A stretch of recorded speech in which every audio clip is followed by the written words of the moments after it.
Hi everyone, welcome to session 3 of Why It Matters, Creating and Measuring Successful Online Engagement. So peer assist, getting practical solutions for your online engagement challenges.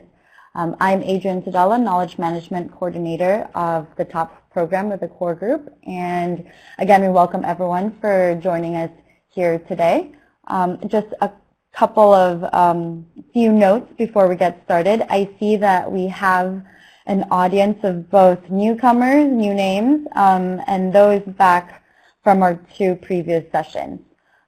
So for today, please look at your the group chat at the right hand at the bottom of your screen, and for any questions for the panel experts that you might have today, and for other comments and thoughts, please do type them up on the chat box, and we'll be sure to bring them up to our panelists today.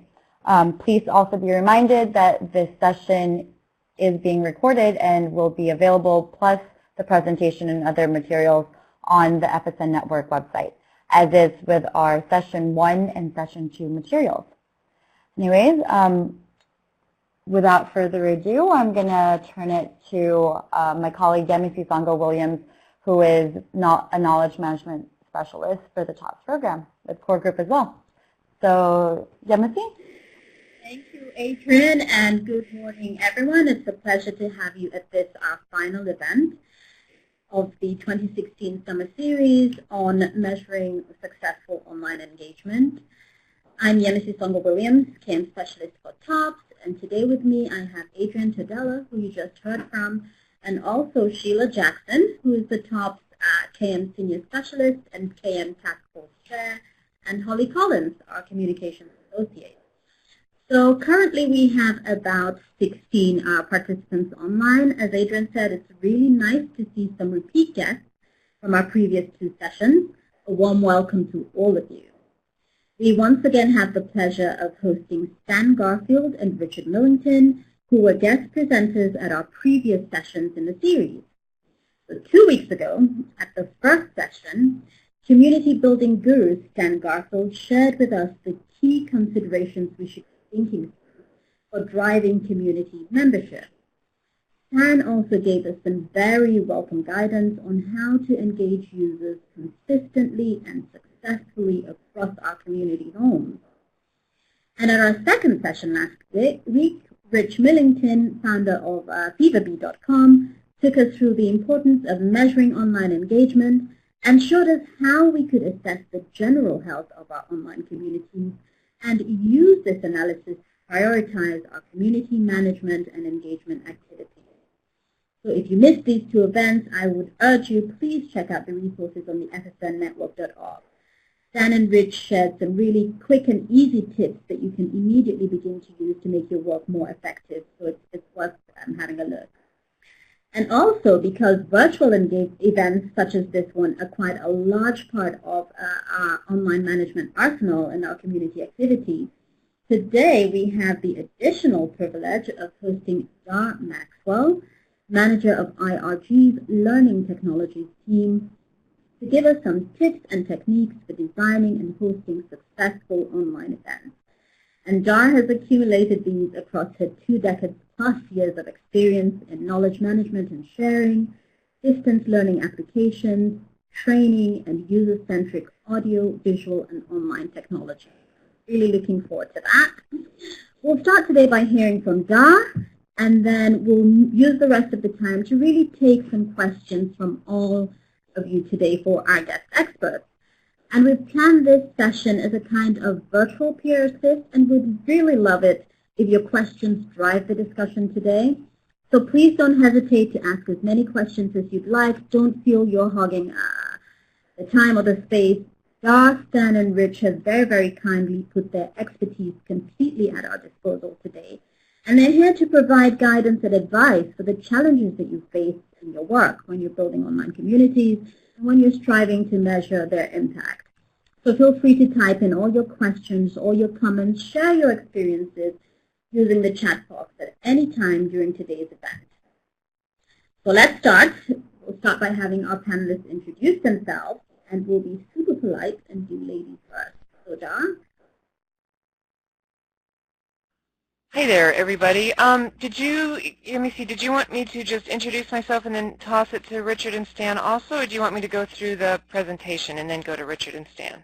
I'd like you to introduce yourself. We'll go to Richard and Stan, and then we'll come back to hear from you. Okay, fabulous. Hi, everybody. I'm Dar Maxwell. Like they said, I am the manager of IRG Agility's Learning Technologies team.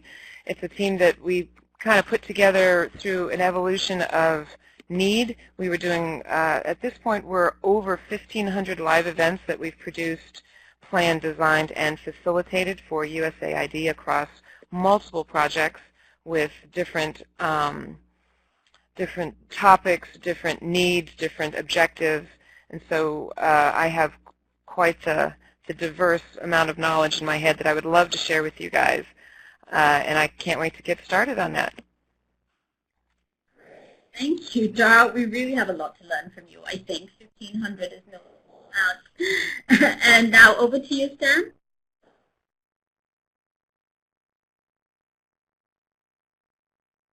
Stan, are you there? Time it. Yes, I'm here. Can you hear me? Yes, we can, perfectly. Could you just start us off with a brief introduction and some of your background, please? Sure. I've worked in the field of knowledge management for the last 20 years. I started with Digital Equipment Corporation, then Compaq and Hewlett-Packard, altogether 25 years in the computer industry. Then I was with Deloitte for the past 8 years. I've written about the field of knowledge management and communities of practice. I've presented at events such as this, and also I'll be speaking at KM World in DC in November. And I write a weekly article in LinkedIn about knowledge management and communities and leadership, so you can follow me there. Great. Thank you, Stan. It's a pleasure to have you back. And over to you now, Rich. Hey, good morning. Thank you, everyone, for putting up with me again. My name is Richard Millington from Feverby. So we basically distill a lot of social psychology, a lot of science, a lot of data to help organizations build bigger, better, stronger, and hopefully more active online communities. Hopefully the kind of communities where you get the kind of behavior and outcomes that you would like. Thank you. Thank you, Rich, and we're more than happy to have you with us again today. And now over to you, Dar, to start. Great, thanks. I'm going to take a cue from Richard and Stan and add a few more things just to help with my background here. I always forget to add details when I'm asked to introduce myself. So my first career and my background of over, gosh, almost 30 years, I look a lot younger than I feel sometimes, was in network broadcast. And those are some, that's part of the presentation I'm going to show you guys today. And when you hit Washington, D.C. in network broadcasting, you have to plan things to the nth degree when you have a live event. And so that's the background that I've tried to bring into doing online events with the planning and the teamwork and making sure that everything's in place and having a plan B, a plan C, a plan D, and then the, oh well, it didn't work. Whoops, what can we do now? Plan. We work with Adobe Connect pretty heavily, and our relationship, I have a really good relationship with the Federal Users Group here in Washington, D.C., and have had the chance to present a couple of times at their events here and also to one of the Adobe Learning events, basically on what we're going to talk a little bit about today. So I'm going to go ahead and get started. As we've been letting you guys know, please put your questions in the chat as we go along. And we have just a little background for a second. We have a background chat box that we're also using, and it's everything I can do not to do things in the background, because that's what I'm used to doing. So today I'm in a little bit different position as being a presenter and not pushing a lot of the buttons in the back end. So it's very interesting. So what we're going to talk about today is how using the technology is important. The last two events with Stan and Richard, they did a lot of talking about, or their presentations were on the online communities. So a live event, a webinar like this, can maybe be seen as the kickoff to an online community and a group support. So, you introduce everybody at the live event, you walk them through the space online, and then you begin a discussion there, and then everybody then goes to the space online. Also, having and I think you guys are doing it really well with this one, is the recordings for this, and then you guys are showing a lot of the links and stuff in the group chat box here. You're pushing everybody to your FSN site, or no, I'm sorry, to your, I didn't mean to say that, to the website, the network site that is backing all of this. I've had multiple conversations today. I apologize for that. So that's very key too, is to make sure that there is a concrete place to go. And so all the links that you have and all the documents that are downloaded, we've found that it's best practice not to have them downloadable from the site, that you actually send them to the anchor site that everything is based on. This is a, thank you, Sheila. So there's the website there that everybody can go to find the recordings for this, and then possibly some conversation around it. This quote here, I actually have it next to me in my office too, to remind me at all times that we really shouldn't, for the participants, you guys receive a URL. You click on that URL, you enter the room. It should be that easy for you to participate in an event. You should not have to push a lot of buttons, figure things out. You should just come into the room, just like you're walking into a conference room to hold a meeting there. You know what to expect. And so I love saying the number because it astounds me also. In the over 1,500 live events that we've planned and facilitated, we've learned this. It's to make it as easy as possible for the participants. And there's a behavior change that happened over the years too. A lot of folks, when we first began, they wanted to be heard verbally. We tried to get them used to using the chat box. And the chat box works really well with the international community because we're hitting folks, participants are joining us from Washington, D.C., they're joining us from missions where there's great bandwidth, and they're also joining us from the field in some places that don't have such great bandwidth. So we wanted to take that piece of technology out of it so we don't have to worry about getting people hooked up on the phone or on a headset, and just do it all in the chat box, but super support them in the chat box, and we'll get into that in a little bit. So I'm going to walk through this presentation, this part really quick, because you're like, why are we looking at this picture of the president? So everybody knows this picture. This is an iconic picture from the first inauguration of President Obama. I had the honor of, this was my last inauguration that I did as a technician. So we've got a lot of pictures of the back end of this. So everybody knows this picture. So to us, as viewers of this, all we see is this picture. That is our experience, is this.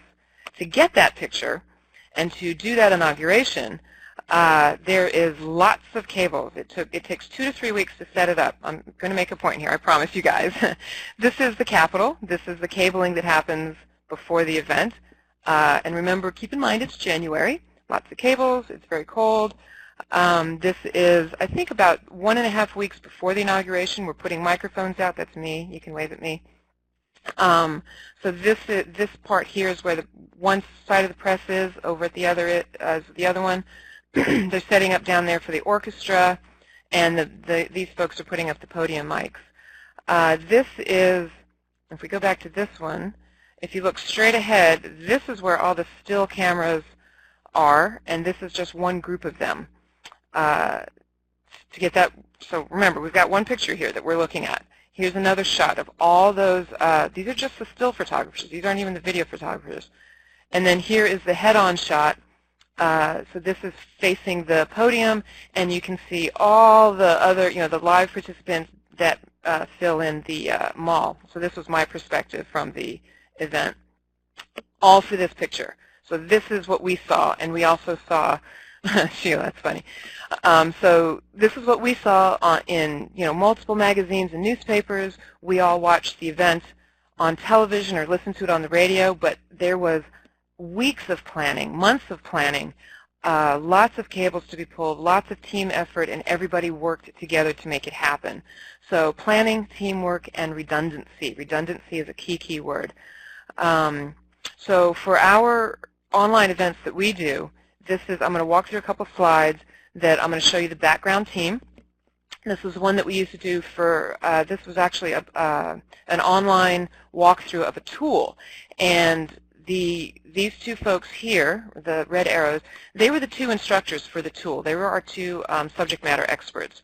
And this is a really good example because, for interactivity, because as one was speaking, so as the woman on the left was speaking, the gentleman on the right was able to answer questions that folks had about that tool. So having the two SMEs online like that was fantastic.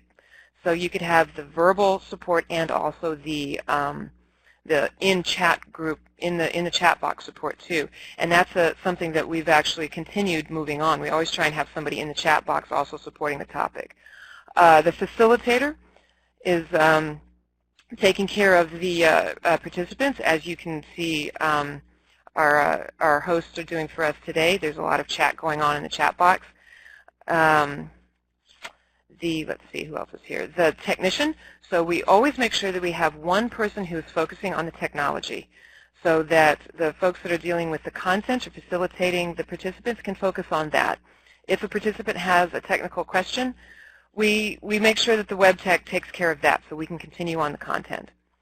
For this particular one, we needed a lot of backup to make sure that any documents that were needed, we knew that would happen. We knew we were going to have a lot of participants, so we made sure that we had an extra support there. And then, of course, our client, our customer, we had him in the background here basically as confidence, giving us thumbs up at all times when as we were going through stuff. And if a question came up, he would give us a head nod. So it's important to have that there too. Here's a smaller example of, without the large team, but it's still just as important. We also have, and I'm pointing to this one, my colleague is actually online with us today. Hi, Mabu. Looking very important there. So he's the event facilitator. He's the one that takes care of the participants. We have our SME here who's doing the presentation on a headset. We try and have our presenters with laptops so they can also do chat support. And then we have the client confidence there who makes sure that what we're saying is what we should be saying and we're on topic. Quickly through this. So there, I'm just going to go for an example. Oh, Rebecca, I see your question. And see, so like Imelda can't seem to hear anyone talking, so I'm going to continue to stay on the content, but my assumption is that then one of our hosts is going to take care of that, which is fantastic, because I don't have to worry about that. This is an example of, I'm going to breeze through this one, of an in-room presentation. We did a lot of blended events for AgriLinks. So we've got the live presenters in the room with the crowd in the room. We had about 40 to 50 in the room. This is us in the background there. And again, the same team members for this that we had for the other one. So we have the web tech, we have the web host or slash facilitator, we have the event facilitator. So Julie was taking, at this part, Julie was taking the questions. I was, I'm not sure what I was doing. And then just kind of the subject matter expert who was helping us with the chat box and telling us which questions we should focus on. I usually have a pause here for questions and comments. Do you guys think there's any question I should focus on right now, or should I move on? Yes, okay. I think let's move on, Don. We'll get to them at the end. So when we plan these, and again, going back to the multiple numbers, we always have, it seems sometimes like we have a line out at our door saying, I want to do a webinar, I want to do a webinar. So we try and kind of pause them for a second and ask them, what is your most fundamental objective? Share content, receive feedback, get input from your participants, gather information, teach a tool approach, or answer questions. Who is it that you want to reach? That is very key. What is their incentive to engage? That goes right to how you would design the event. And then, of course, what is the demand? You can't, the fear is you plan this fantastic event and nobody comes. So you have to make sure that there is actually a demand for it and that you will be able to engage folks. So going back to the fundamental objective, I always say plan the event and then add the tool. So if you are going to do this event down the hall in your conference room, what tools would you use for that event? If you were doing a presentation, you would have PowerPoint slides like we have here. If you're doing a discussion, everybody would bring their tools to the table with them. If you're going to use flip charts, we've got, in this particular platform, and a lot of online platforms, they have the note boxes, so we can take notes as we go along. So that is a flip chart idea. Are you going to have survey questions in the live room? You can raise your hand, you can count the number of votes, you can have verbal responses. As you saw at the beginning of this one, we had a survey question, a couple survey questions there. So you can add them to, you can add the technology after you decide what it is you want to do with your meeting. Design the event, then apply the tool, rather than starting with the tool and forcing the event to fit. If you say, oh, I want to do something on Adobe Connect, what can I do? Well, figure out what it is you want to do first, and then start applying the bits and pieces of the tool. I'm going to quickly go over this one because I think Richard and Stan handled this one quite nicely. So everybody defines success differently. It was very difficult to move people beyond people in seats, because that's what a great measure of success is for a face-to-face presentation. You really, really want to fill up the room. That's not necessarily what you want to look for online. Of course you want to see 100 people online, but you want to make sure that it's the right people. So you want to move beyond the quantitative, get the right people online. Figuring out who, where they're going to be joining from, and if you need to make sure that you focus a point on that in your discussion, or make sure that you see who's joining and where they're joining from, so that you can give them a shout out for, getting past their challenging infrastructure to get online with you. And then, of course, how would your audience define success? In the bio at the beginning of this, I think some of the language that I gave in description is user-centric technology. So how would your audience define success?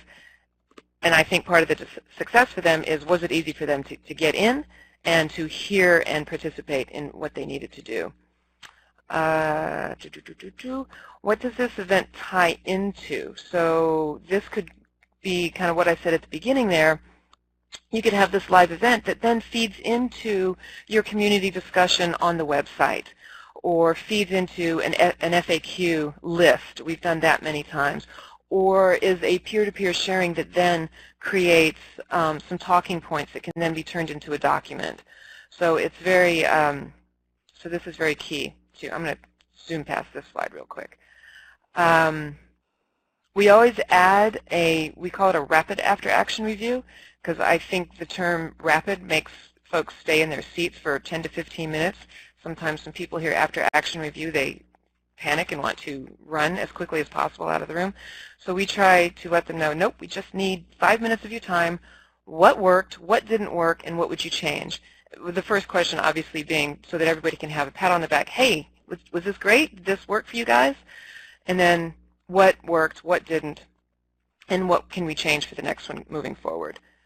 I have another slide for question comments, but I think I'm going to be told to move on. Okay, so for facilitation, I saw a question at the beginning that I can answer with this, actually. Let me see. What are some different methods of engaging audiences in the online events? So one of the things that we've heard a lot of feedback, positive feedback about our events that we do, and that we work really, really hard to make sure we support it. It's difficult to do at times when you have a lot of presenters and a lot of technology to deal with on the back end, but it's very key that the people online feel as if they are welcome to your party, to your meeting. If you were giving this, again, I always like to compare it back to the face-to-face. If you were doing this event in your conference room, or you were doing a workshop and you had 20 people coming in, Sheila, I can go back to the workshop that you guys held. When we walked in that door into that room, we were immediately greeted. Hey, Dar, how you doing? I'm great. Nice to see you. Glad to have you here. Go get a sandwich and a donut, or a cup of coffee or something. The same thing should happen online too. It should be no different. When you see the folks come into the room, greet them. Let them know that you see them, that they're there. Even ask them, where they're coming from, where they're joining from. we like to invite them to, we actually encourage the networking in the chat box, and we invite them to give shout-outs to folks that they see online, because a lot of times we discovered that folks that are in the field, there are some times that they haven't talked to their colleagues for a period of time, and then all of a sudden, surprisingly, they're right there online with them. So we encourage that. We figure that that keeps them in the room. Let's see. I'm not sure why that's there. Sorry. I'm going to click through these. This is okay. Good. Here's an example of a very engaged participant. Hello and welcome. Blah blah blah. Share where you're joining us from today in Seattle, Washington. You can then start talking to them. If you have only a few people on, you can start talking to them about where they're joining from. A fun little side story. There's actually a gentleman, one of the Foreign Service nationals who is here for USAID, who I've actually been talking to on webinars for about 4 or 5 years now. And he's always on. He's joined multiple I think he's, Mabuya, help me with this one. Is he from Zambia? I don't recall. Yeah, Zimbabwe. So he's here from Zimbabwe, and he and I have been talking to each other online for years. And now I get to meet him in person, which is fantastic. And we were both excited. We're going to go out to lunch next week. So there is a possibility to establish that relationship online. Greet and welcome by name, verbally before the event begins. I've had people say, I can't believe that you do that. It's impossible to greet folks when you have, 15, 20, 30, 40, 50, up to 120 people come online. It's actually quite possible if you make a point of doing it. After the event begins and people start talking and presenting, do it actively in the chat box. We have tried to remember to do this, that the support staff with Adobe Connect, you can have a different chat color. So instead of, like right now, what we see over here, we see a waterfall of gray type that's moving as we go along. If I were like the web tech and I had something very important to say, if I set it in red, it will catch your eye and you will read it. And that's part of the engagement is keeping, there you go, boom, caught my eye. Hello, Adrian. So we always make sure that the support team has a different color chat, and we also try and make sure that everybody has a role. And even though we overlap the roles for support, so if somebody can't handle all the technical or all the documents that are being requested, we help each other out on that. But we have primary roles: one person focusing on the tech, one person focusing on the participants, and then supporting the SMEs with their presentations. That way everything gets covered, and then it's the highest quality of support that you can get. We always try to, I have used the @name to communicate, like we do with sometimes in Twitter. Sometimes it works, sometimes it doesn't. I tend to forget because it's an extra keystroke, but it's important to, it's very luxurious actually. It's very luxurious to have a large team, but if you don't have the luxury of a large team, it's at least key to have your technical colleague have a technical colleague and a facilitator. It's very challenging to try and do both when you have a lot of people joining internationally. If you don't want to do that extra keystroke for the definitely use the names like they've been saying. So if you have, we've got 22 participants on, and if somebody asks a question and then it's just generically answered in the chat box, you don't really know that your question has been answered unless you read it thoroughly. Our eyeballs, all the participants who are on right now, I will put a quarter on it that everybody is looking at multiple screens right now. So when something moves on this screen, you're going to bring yourself back over to this screen. When something moves in the chat box, you're going to come back over to the chat box. But if there's a lot of stuff for me to read in that chat box and my name isn't there, I might not read it. I'm just going to move to the next thing. Let's see. Again, I mentioned this. Invite them to chat with their online colleagues. Invite questions and comments throughout, which we're doing here. And then acknowledge a comment or question by name. This is really super key. This really brings folks into the room. Going back to the face-to-face analogy, when somebody in a face-to-face conference or meeting raises their hand and asks a question, everybody else in there knows who asked that question and what that question is. They heard it, they see the person, it's easy to answer it. In the online room, we collect the questions, or the questions are somewhere in the chat box. And so if I were just to answer a question, thanks, Magoo, if I were just to answer a question, it's more compelling for me to say, Mabu from Washington, D.C., so I keep picking on you, has this great question. This is the question, what color is the sky today? And we're going to answer that question. So putting somebody's name with that, unless they specifically ask you not to, brings them in, perks up their ears, brings them back into the room, and then everybody else also hears it. There's that human element to it. Okay. In the blended events, especially when we have the face-to-face blended with the online, we always tried to, when it got to the Q&A time, we always tried to prioritize. We always tried to get the first question from the online audience, because people forget that we have an online audience. And many times, most of the time, the online folks were about twice as many online as were in the live room. So when it came to Q&A, they'd look back to the back of the room, they would ask us, are there any questions from online? And then I would, or the facilitator at the time, whomever it was, would read the question aloud so that folks in the room could hear the question and folks online would then get credit for the question. And we would always start out with, from the 100 people who are joining us today online, Joe Smith from Afghanistan has this great question. So that then makes that face-to-face room grow huge into like a global room, because you just realized, the participants in the face-to-face room realized, oh my gosh, there's 100 more people here than just me, and they're joining us from way, way, way over there. So that's a really cool, a nice tip to do if you do a blended event. Let's see. This is something that our team is really, really good at. We coach it. We guide other folks. So thinking about your language. So when you come on and say you want your participants to only use the chat box, don't say only the presenters will have microphone rights. You can't speak.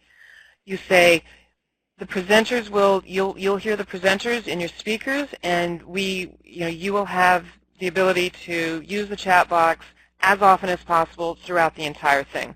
So positives at all time. And again, repeat the guidance throughout, reminding folks what they can do. Questions, comments, we'll get to that. I think I'm kind of, yay, I'm at the end. So if there's any slides that you guys would like me to go back to, or we can start hitting the questions now.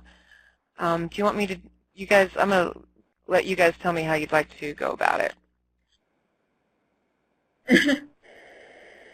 Thank you, Dot. That was great. I really liked your emphasis on planning. I think sometimes the perception is that these online events are easier to host just because you don't have the additional challenges of dealing with an in-person audience.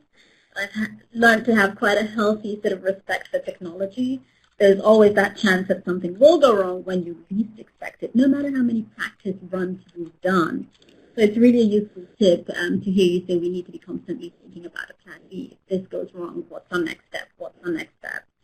So we have some questions for you. And everyone, I'm going to start using some of those tips that Dot just shared. Please keep on typing your questions, your suggestions, your comments in the chat box, either for Dar, for Rich, or for Stan. And if you want a question to be addressed by a particular guest expert, please let us know. And to our guest experts, I'd love you all to share your perspectives whenever possible. So please feel free to go ahead and do that. So Dar, we have a question from Rebecca K. And I think this goes back to your slide on planning, teamwork, and redundancy. Rebecca would like to know what redundancy means in this context. The best example for redundancy with technology that I can come up with, and then I can have some real-world examples. We discovered over at the Ronald Reagan building that at the time, every hour on the hour, they did a sweep of their internet connections. And if there was streaming audio or video, they would knock that person off.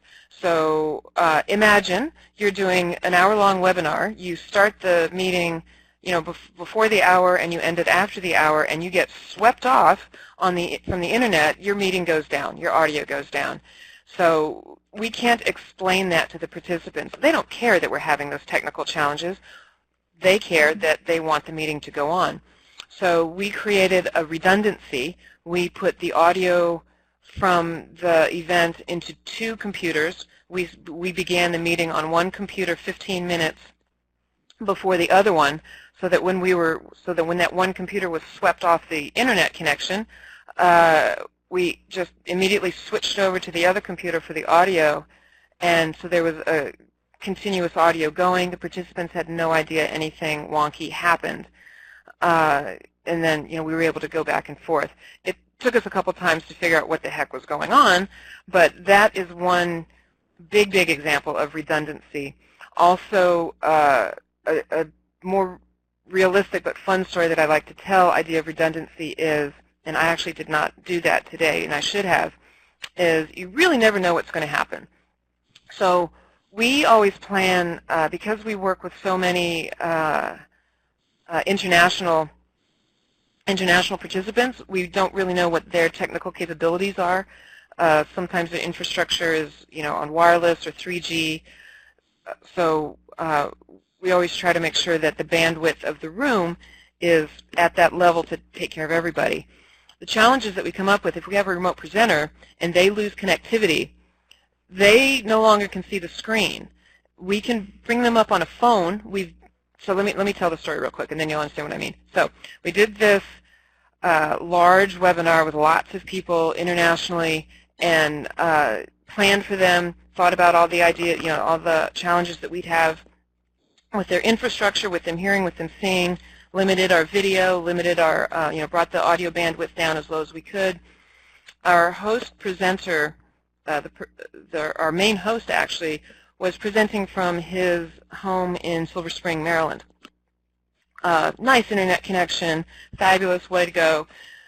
But in the back of my mind, I always think redundancy, think, the worst possible solution. Thank goodness, because all of Silver Spring that day lost power.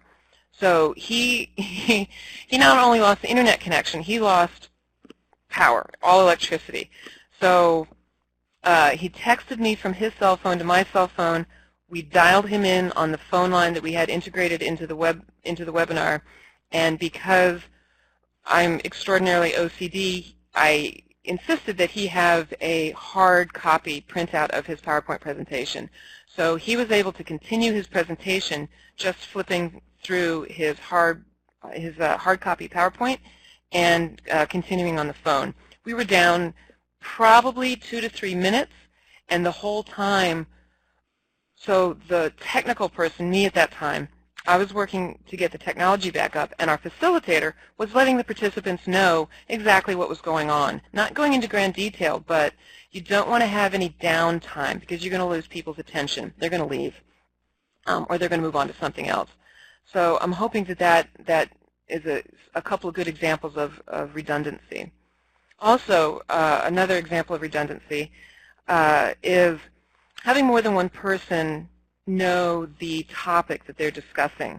I mentioned it briefly, and I can come back to it now. We learned that it's really key to have a subject matter expert support person in the chat box while the subject matter person is doing the verbal and visual presentation, because they can then answer questions that are coming. They can add extra points that might be missed by the person giving the presentation. So that's great redundancy too.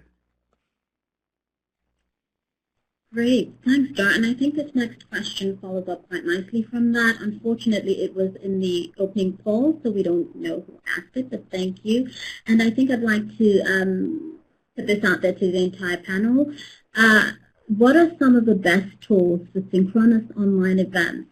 So those alternative tools that you can use, which would be stable in low resource settings where you have variable bandwidth speeds, but which also allow you to have some kind of interaction, so you can still chat, maybe you can still see participants. I don't know if any of these exist.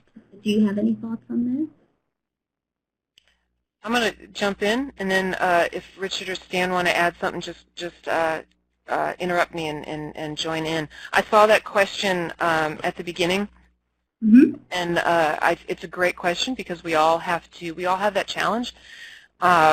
Everybody online is the most important person online. So all of the participants online today are the most important person online, each and every one of you. So we need to make sure that everybody online is engaged and can join the meeting, again, without any challenges. So how we keep them engaged, let me see, I'm thankful that you have the question written out here. Oh, wait, did you move it? Thanks. There you go. Okay, so this particular platform, I'm most familiar with Adobe Connect, so to get the technical aspect out of the way first, this particular platform allows you to take the bandwidth for these rooms as low as possible, all the way down to modem level bandwidth. It makes it sound like, so if, like right now, if this room were at modem level bandwidth, I would sound like I was on the phone. So it takes it all the way down, and that guarantees everybody. We've not lost anybody when we take a room down that low in the bandwidth. So this particular platform allows you to do that. We, for our international folks, we do not use video. We do what we're doing here in this room is we have the headshots. Oh, hi Richard, he's asking the question. Okay, you guys deal with that. See, that was roles and responsibilities. I totally fell right back into it. That's okay, girl. We appreciate your eagle eye. My role right now is to speak. For interactivity, we have I was thinking about this example when I first saw the question. It depends on your goal, your objective for the meeting. We have a regular closed meeting with a group of folks that we want to hear from verbally. But we don't want to spend a lot of time working on the technology to make sure that we can hear them when we call on them. So for that particular meeting, we use a phone line because for the most part, 99.9% of folks can dial into a phone line or have it dial out to them. And then we start so that we don't have the chaos of a conference call. Everybody stays muted.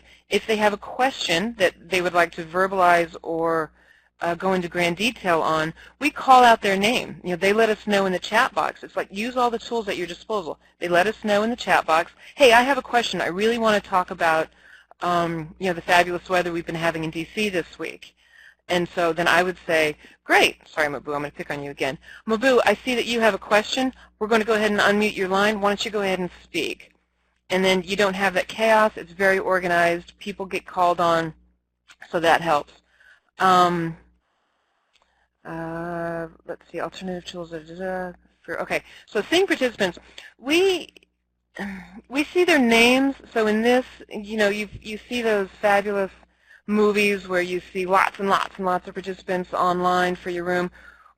We try to keep it more low bandwidth than that because the more technology you have, the more setup you need, and the more things that can go wrong. So we try to keep it as concrete as possible. I hope I answered your question. Did you, Stan? You said you wanted to add to this too? Yes, thank you. So I posted a link to an article, but let me just quickly state what I talk about in there. After hosting many of these events and been on many of them over the years, a typical scenario that you'll run into will be the more high-tech the tool that you use, the more likely that something will go wrong. Someone will say they can't connect. Someone will say they can't hear, you know, a variety of woes. And because of that, you can often lose a good chunk of your allocated time in the beginning with people complaining about something or other. So what I found is that if you keep your technology to the lowest tech possible, it still does what you want. You can minimize those delays that occur while people struggle to connect. So consequently, what we use for the SICAM leaders community that I lead is just the basic phone line and then posting the slides on SlideShare in advance. So instead of saying, you know, where are the slides, or will the slides be shared after the call, or all those typical questions, they're already shared in advance. Everybody knows where they are. They follow along, and the presenter just says I'm now on slide 3. Now, this doesn't give you all of the fancy ability to share screens in real time or do other things like have group chat, but in over 11 years of doing these monthly calls, we've never wasted any of our time with people saying, how do I connect? Because it's just a phone number. You can get phone numbers for that for a variety of sources. We're currently using free conference call, but there's several of those free conference call services that are available, or you can use dial-in lines from companies if you're working at a company. But I found that combination has worked. And then in the group chat area, what we've been using is Twitter for that. So we'll use Twitter along with a designated hashtag. There are various tools around that can allow you to follow a Twitter chat in real time.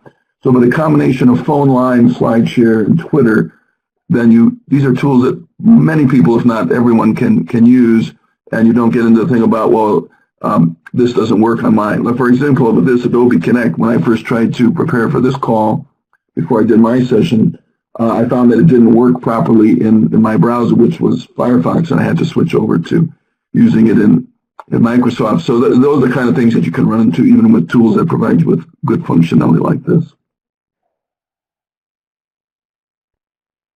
Great, thanks, Dan, and we'll take another. Yeah. So thank you, Stan and Jar. Thank you for showing those back-end photos, actually, especially with your showing what happens to webinars and hybrid events. Similar things happen at TOPS as well. So I'm actually going to combine my question with Katie's. So first, can you talk generally about the process that your team goes through in preparing for hybrid and these blended events? Definitely preparing and trying to tie in both the online and in-person elements. With Katie's question of if you have any tips at all when you're going to have a lot of small group interactions, so making it most interactive for both the in-person participants as well as for the online. I wish I had a brilliant answer for that last part of the question. I've been waiting for an opportunity. Our team has been waiting for an opportunity in which we could do that. It's in my head. I really want to do it. The platform, all the online platforms that we use allow you to break into small groups and then come back into the main room. And obviously also in person, you break into small groups, you come back into the room. I'm anticipating, I'm wanting to be able to do that, but we've not had an opportunity to do that yet. And it's when we do have it, I think there was one event maybe a couple months ago, month and a half ago, in which we learned at the last second that there were going to be breakout groups in the room, in the face-to-face room space. Basically what happened was the presenter, it was just one presenter, so we didn't have an online audience, and that presenter kind of just watched over, like Max Headroom, watched the breakout groups happen in the room, and then facilitated the discussion afterwards. I'm sorry, I'm getting distracted by Katie's question. So that, and then what was the beginning of the question? I apologize. Was it the planning that we go through before an event? Yeah, if we can go through generally about the process. Okay. So the process we have is, the first thing we always try and remind ourselves is everybody that comes to us with a request is sometimes it's new to them. Maybe it could be the first time. We always make the assumption that it's the first time that these folks have ever done it. So we try and have our conversation in a teaching way, because some of the language that you can use is going to be new to them, and they're going to make assumptions that, well, I just want to do a voiceover, I just want to do my PowerPoint presentation that I've done a million times. I'm very used to it. I know what I'm doing. I don't need to do a dry run. I don't need to see the technology. I'm just going to swoop in at the last second and do my PowerPoint presentation. And I'm sure you guys are cringing as I say that. So our process is we get the request, we discuss it amongst ourselves, then we sit down with the group, or whomever has a request, and go through, we have a series of, we call scoping questions. The first obviously being, what is your most fundamental objective? And that we, oddly, we come back to that many, many times, because as all of us have experienced, there's a lot of scope creep. I want to do this, and I want to do this, and then I want to put a cherry on top, and yay, let's all do it online. So we try to kind of hold them back, remind them many times what the fundamental objective is. This particular one for this is answering questions, supporting folks with information. So this was designed for that. We're not training a tool. We're not gathering input from folks. We're not doing surveys. We're gathering questions. So that's the first thing we do. Then we figure out who's going to be, if we're going to have remote presenters, or if all of our SME subject matter expert presenters are going to be in the room with us. If we're going to have remote presenters, we reach out to them individually to do technology tests and cross our fingers that they understand, and remind them many times that the same gear, technology that they used for the dry run, for the dress rehearsal, for the tech test, also has to be the one that they use for the live event. That doesn't always happen, that's always a fun challenge. I just use the term dry run and dress rehearsal. We've actually changed our language from dry run to dress rehearsal because we've discovered that some of our presenters were losing interest in the importance of a dry run, and so we started calling it a dress rehearsal so that there was a better understanding of how important it was to run through the agenda, run through the meeting, check everybody's technology, make sure everybody's happy with the survey questions, with the back and forth. So we get the team involved. Oddly, one of the biggest lifts is making sure that the PowerPoint presentation works, that it's smooth, and that they have it timed. So it's very similar to planning an in-face presentation. It's just adding the technology that you also have to make sure people are familiar with. Thank you, Jar. Thanks. I'll ask a question to Stan and Rich. First impressions are really important, and the way that you interact with someone when they first join your community, I think, plays a large role in how they begin to participate in that community. So what are some of the key things we should be doing when a member first joins our community to make sure we're giving ourselves the best chances of retaining their interest and retaining their participation? And just as a follow-up to that, sometimes you see that members log in and spend time on your platform, but they never engage in anything. So they don't submit a resource, they don't contribute to any discussions. What are some of the things we can do as community managers to encourage them deeper into the community and kind of just help to move them further along their engagement journey? So from silent observer to more active contributor. Dan, can we start with you? Sure. We talked about this on my presentation in part. Some people will probably never be active posters, and that's okay. For the people that you suspect may have some need that they haven't spoken up about, you want to encourage them to do that in a variety of ways. One way is if they've approached you outside of the community with a question, you can encourage them to ask that question in the community, or in some cases you may post it on their behalf. But something that gets them to do that, and then hopefully they'll get a good response. People will thank them for posting that question. They'll give them a useful answer. They'll welcome them to the community. So an initial getting them to ask the question that caused them to join the community in the first place is one good way to do it. Another way, as some people do, is to welcome new members to the community and ask them to introduce themselves. And once again, some people may be fine with that, and some people may be shy and prefer not to do that. So you have to allow for those different attitudes towards it. But I think in general, encouraging them, if they have something that's on their mind, to speak up and ask that, and then give them a really positive result when they do that. So instead of being told, oh, what are you asking that question for, which would scare them away, welcome them, thank them, give them some good answers, and hopefully then they'll respond back with, wow, that was great, welcome to the community, and thanks for those useful answers. Great, thanks, Dan. Rich, would you like to add to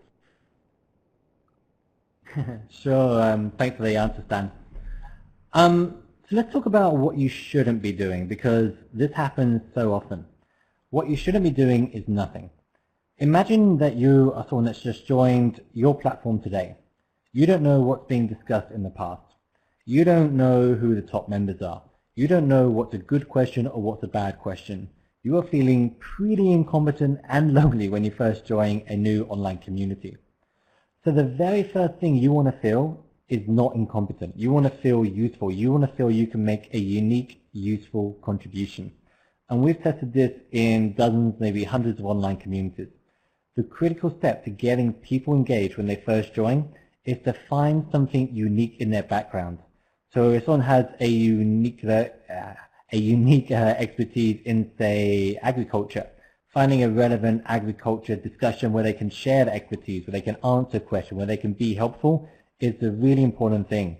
We've tested things like introduce yourself, we've tested things like a generic welcome, and it doesn't really have a long-term impact at all. What we find again and again is making sure that someone has a unique contribution they can make when they first join.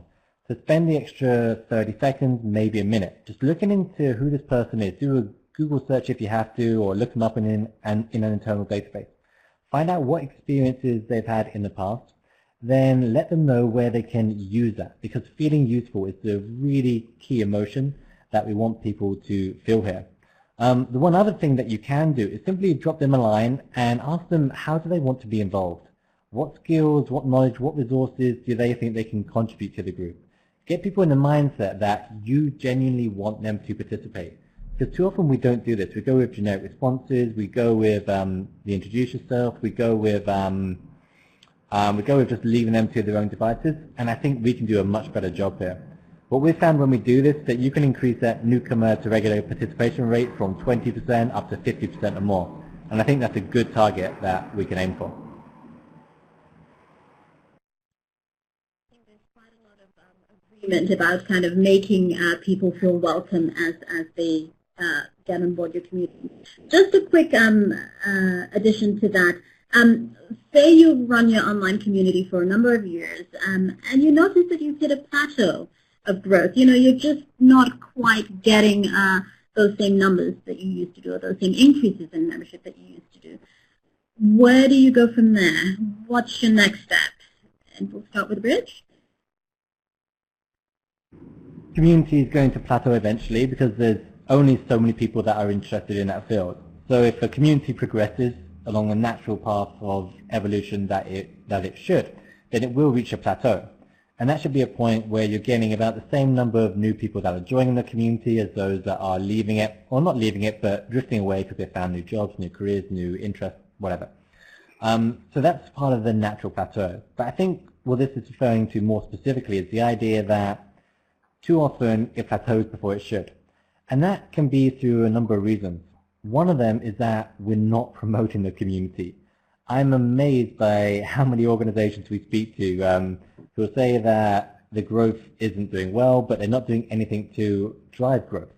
So they're not asking their existing members to invite friends to join. They're not making it easy for people to share content with their friends to get more people to join and participate. They're not hosting events, say, and giving their friends or giving their members an exclusive invite they can share with other people to grow the group. Or they're not going out there reaching out to new subgroups that are in there, finding out unique expertise that different people can bring in. Sorry if you can hear a plane flying overhead at the moment. And so I think the biggest challenge is that we're just not growing fast enough. The other side of this, and I'll be really quick, is that we're churning through members far too quickly. The other thing that happens really often is that we're not keeping the members we have. We're not tracking how many people that joined, say, 3 months ago are still actively participating today.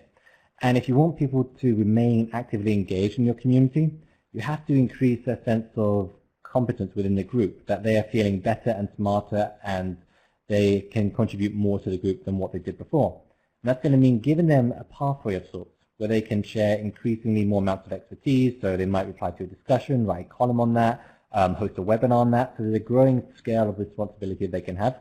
And finally, building a stronger sense of community. I don't think I have enough time to go through this, but if you look it up, sense of community, there's a lot of really useful ideas that you can have there that hopefully you can apply to your community and will work.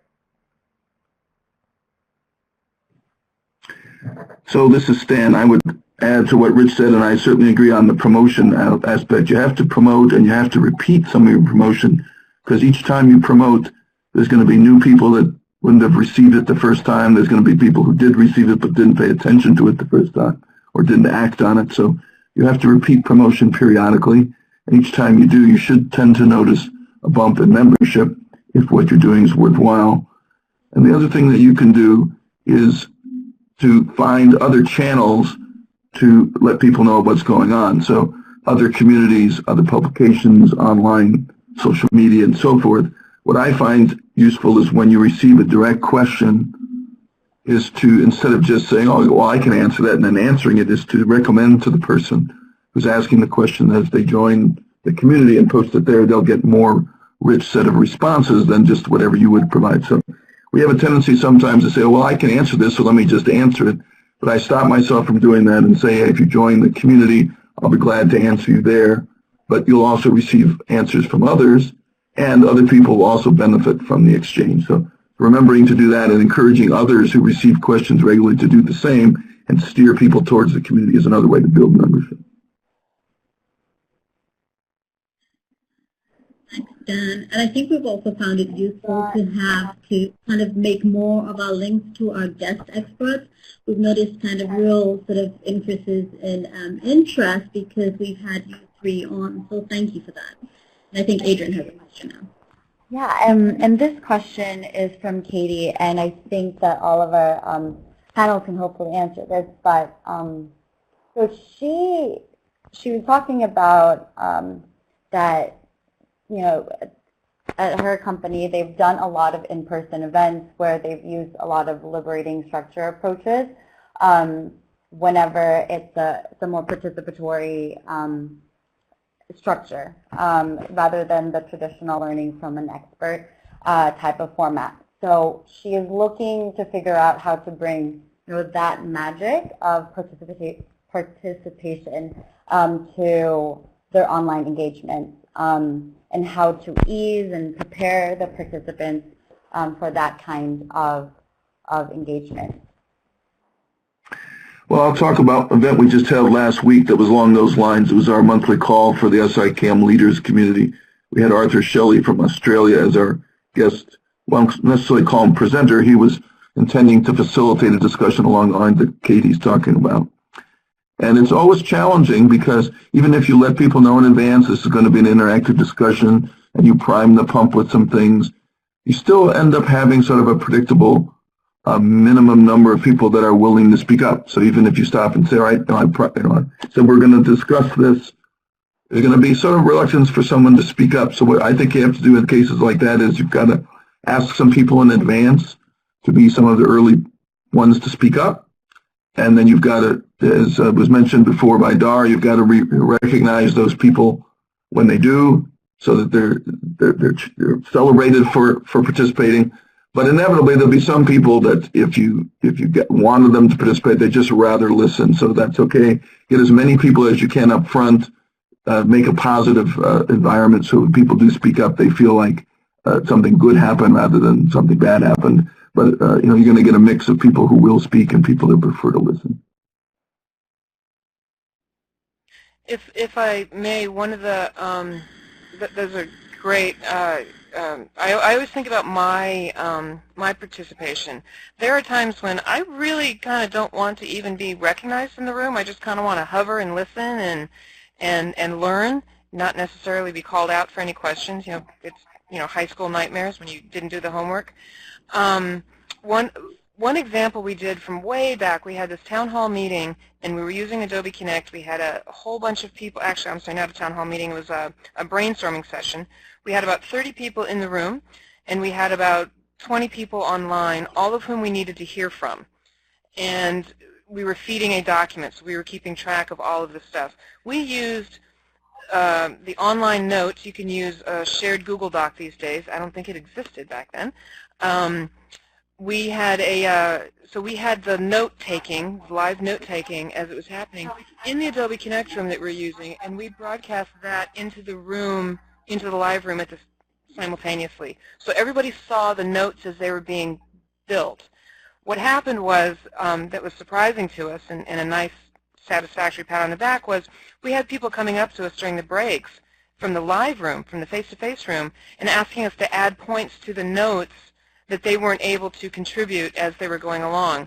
The people online were able to add to the notes as we were going along because they were in the room and we gave them the power to be able to do that. So they could add to the notes as we were speaking. They could add their own ideas as we were moving along. But the people in the face-to-face room were actually limited. So, they wanted to make sure that their points were equally seen as the folks online. So it was a really interesting, it was a very interesting turn of events that we've used for other ones where we have the live note-taking. People can add to it as we go along, kind of like the chat box. I don't know if that answered any questions, but it was a good example.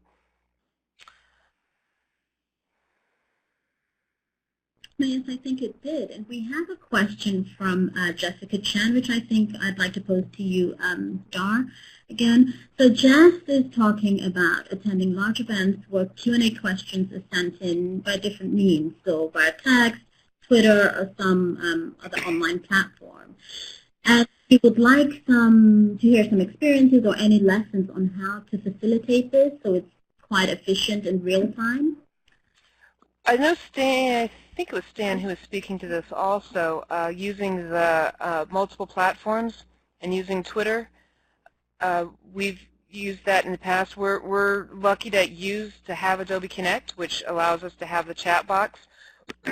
We did experiment at one point with also having a live Twitter feed and bringing questions in from that. It was, quite honestly, it was difficult to juggle the input from the Twitter feed, but it was a great resource for the output of the meeting. So, live twittering as the event is happening, but taking questions from Twitter, the live room, and in the online space, that was a bit too much, so we kind of took that out. But we did experiment with it. But to do the blended, to bring in the online questions to the live face-to-face room, we've learned that it's very important, and I apologize if I'm repeating myself.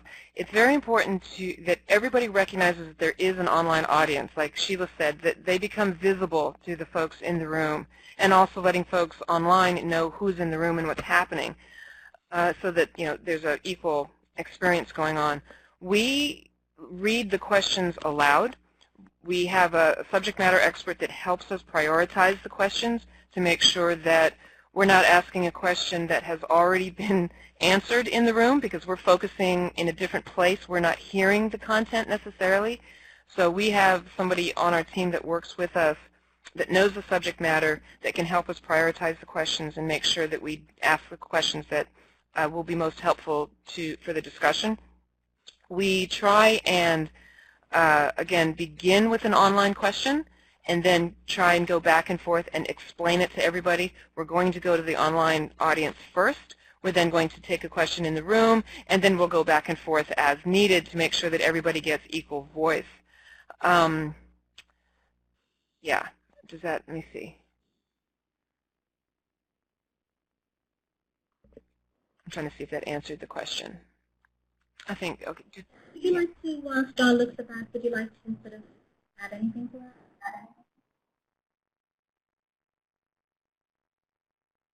Dan, have we lost you? Oh, I was going to talk about the use of Twitter.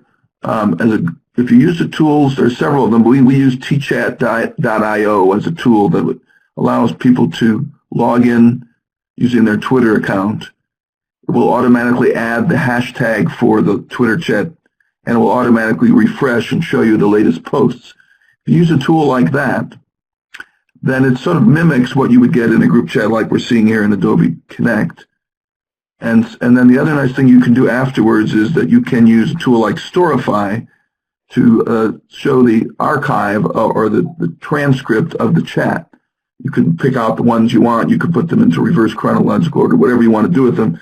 So I can put a link in the chat here to an example of how we do that with our SIChem leaders community. So after the call, we say, today we held our 144th call. We have a link to the slides. We have a link to the recording.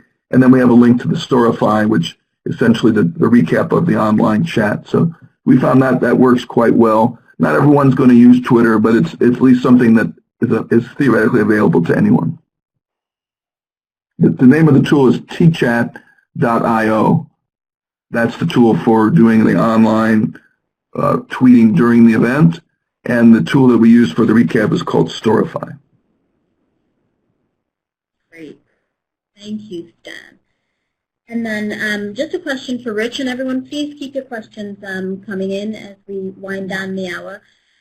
Rich, there is, and I think you've spoken about this before, there's a very clear distinction between sort of visible engagement, so like your clicks and your likes, and what people would consider more valuable engagement, so stuff that kind of changes behavior over time, increases someone's skill, or gets them to share things more. And although we are often very keen to assess this kind of deeper, valuable engagement, it's the visible engagement that's more popular. That's what people want to see, the likes and the comments and things like that. How can we manage this balance? How can we begin to move the conversation towards kind of an appreciation for more outcome level sort of engagement measures? Sure. I mean, this is kind of a difficult one because it depends very much upon the scope of the question. So, for example, is this a discussion with a stakeholder that we're having, and what does the stakeholder want? Part of the challenge I think we have very often is that we don't educate the stakeholder enough. And when we do, we tend to do it in a very lazy way, perhaps, where we tell them about the level of activity and visible engagement and the clicks and the likes and the shares and all these things which sound good but mean absolutely nothing whatsoever. Because what we really want are outcomes. I mean, clear, improved outcomes there, which is diffusion of the knowledge that's being shared or more knowledge being shared, improved productivity, better collaboration, less time spent on tasks that are being performed elsewhere, better tagging, easier access to the experts, saving time. All these kinds of things are the things that matter. But I think the challenge is that these things are hard to measure. They're really hard to measure. And so we go with the things that are easy to measure and they're easy to create, which is the visible activity. When we should be setting up systems right now, as in like this second, to measure and capture the valuable behavior change that we need. So if I was managing a community in, say, an internal community for employees or colleagues within an international organization, one of the first things I would do would be to set up a system. So I would do a survey of the members and try and find out how much time do they spend right now looking for information, or how confident do they feel to tackle the tasks that they have, how well equipped with information, do they feel they have access to the latest information right now. And then a few months later on, you can measure that again. And then you have at least something that you can present to stakeholders and be, hey, this is the behavior change that we made. This is the value of what we do. That's much more difficult to do, but it's much more valuable to do as well. And I wish we spent more time doing that, and I wish we spent more time prepping stakeholders for that. Because there are so many things that we can do today to generate more activity. Honestly, like the list is endless. You can have a competition, you can have a quiz, you can initiate a controversial discussion. There are a zillion things you can do to get more activity. But to get more of the behavior change that you want, I mean, it's really important to identify what leads to that. What are the specific triggers towards that? So I hope that answered the question somewhere in that jumble there. I would like to add to that as well. Yeah, it's very, everybody loves to see numbers, and everybody loves to see, and we all do too, how, like for example, I always deconstruct the present moment. How are we measuring the engagement today? So we and then behavior change also. When we first started, I'm going to come back to that first question. So the behavior change that we saw, for some of the pictures that I was showing you for the AgriLinks webinars that we were doing, we started out with about 4 people, 5 people online. We were doing the blended events. And we were doing them at the Ronald Reagan Building at USAID. So most people just came down from their offices, sat in the room, and attended the event face-to-face. Again, 4 or 5 people online. We then began patiently with the behavior change, letting people know that it was available online, using language, saying you can sit at your desk, go ahead, multitask. We want you in the room. We want you participating, and you can participate you actually can participate better online because you can ask a question at any moment. You don't have to wait until the Q&A period. So we were really pushing the differences between the face-to-face and the online, really trying to work that behavior change. And also, at the beginning, folks online were used to teleconference calls, so we're used to being heard. And so that actually was the biggest hurdle for us to get over, was letting people know that the chat box was actually quite powerful and that they were able to comment and contribute throughout the entire thing. That push on that behavior change actually has backfired on us a little bit in a very funny way. That closed meeting that I was discussing earlier, it has taken us, I would say, 3 to 4 planned meetings with this closed group to get them to actually speak on their phone lines. We've done everything we possibly can because these are the same folks throughout that have been with us, have been trained very well to use the chat box, and that they can just chat away in there and have these great conversations going on. Even to the point where at the beginning of the events, we go through them and do kind of like a roll call and say, okay, so let's hear you. And they say, hi, I'm here on their phone, and then mute it. And then when it gets to a question from them or a comment from them and we call out to them, we sit and wait for them to type in the chat box. We're like, guys, you're on a phone line, open it up.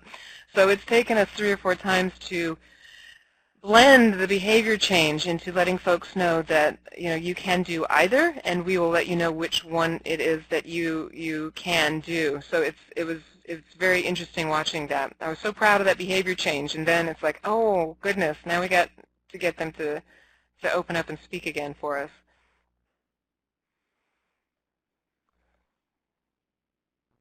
Great, thanks, Dora. I think we suffer from that for some of our online meetings as well. As if there are no final questions, we don't see any chat box. We have oh yes, there's a final question for Katie. How often must we survey community members before survey fatigue sets in? Shall we address that to Rich as a start, and then maybe Stan? Yeah, sure. I mean, one of the things we like to do is not survey the entire group, but to survey a segment of the group. So it depends on the tools you're using, but if you can randomly select, say, 25% of the group or 50% of the group, you still get something that's relatively representative, and you can go into quotas for this if you like. So you can rotate that so you can survey people more often. Otherwise, don't do it more than once a quarter, or ideally once every 6 months. But really, if you segment the group, you should get something that's fairly representative and consistent. Great, thanks, Rich. Stan, anything to add? I think I tend to get a little wary of it. I think a lot of people do. So if you're going to survey someone, you better make sure that either you're doing it sort of a mutual agreement, or that it's extraordinarily brief and it's clear to them how brief it is. So there's not the survey fatigue that you get where you launch into a survey and you think, okay, I'll do this, and then it looks like it's going to go on forever and you abandon it. So I would do it in some way that's very concise and everybody can understand that up front. Great, yes, and I think it also helps to let them know what you're going to be doing with the information. I think sometimes that, pushes people to be a little bit more engaged with your survey.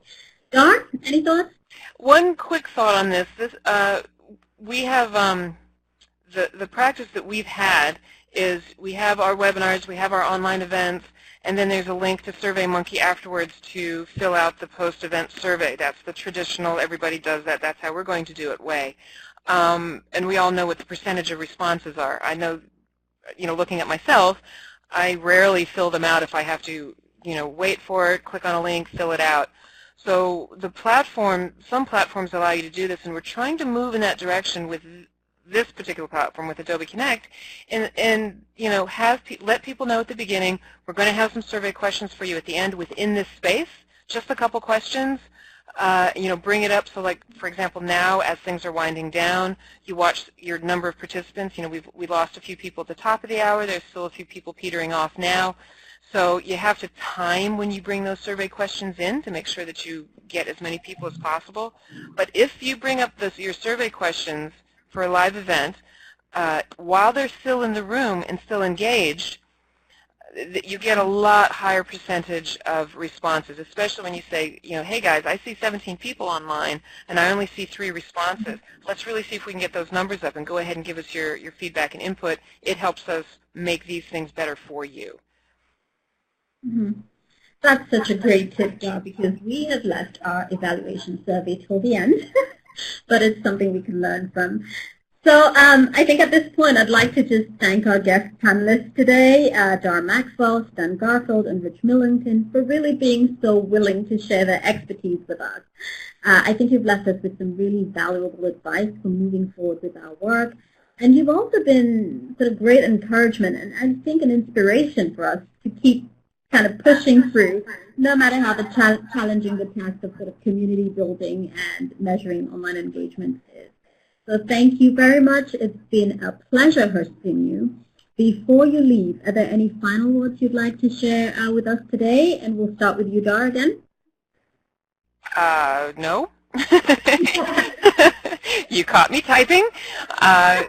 This was a great discussion. Thank you. I learned a lot. I was copying and pasting the links as they were coming out and going to save them and go back to them a lot. So Stan and Richard, I learned quite a lot from you today, and I can't wait to go delve more deeply into some of the stuff that you guys shared. Absolutely. Thank you, Dar. Stan? Well, thanks, Dar, for that comment, and thanks for the opportunity to get back together. I like the opportunity to do this in sort of the roundtable fashion like we did, the interaction to complement the presentation. I think it's a really good idea. So you had a chance to hear from us, each three of us present, then you had a chance for us to be participating in discussion. That might be an example for others to mimic in their own communities. Fantastic. Thanks for that, Stan. And Rich? Nope. No, I'm just kidding. Thank you so much for having me here. Honestly, it's been great to do it. It's been great to learn from Stan and Dar as well, and have a chance to answer some of the questions as well. If anyone else has any other questions, feel free to get in touch on Twitter or the cvb.com site or whatever works for you. Thank you so much, guys. Great. Thank you all so much. Once again, it's really been a privilege and a pleasure hosting you. And also many, many thanks to our online audience for your engagement and participation, not just today, but throughout the series.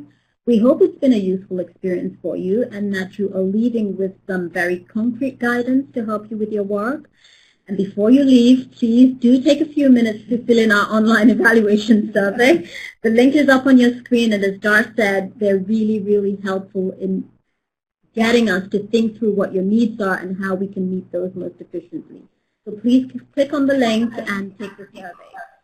And as usual, Dar's presentation, the webinar recording, and all the other resources and links that we've spoken about today will be uploaded onto the FSN network. So please go ahead and check that out. Also, please do feel free to continue sharing your experiences, your challenges, and just keep the conversation going on the Knowledge Management discussion forum on the FSN network. There should be a link somewhere there from the fsnnetwork.org. Just check it out. And I think that's it from us, everyone. Thank you very much for joining us today, and have a good day.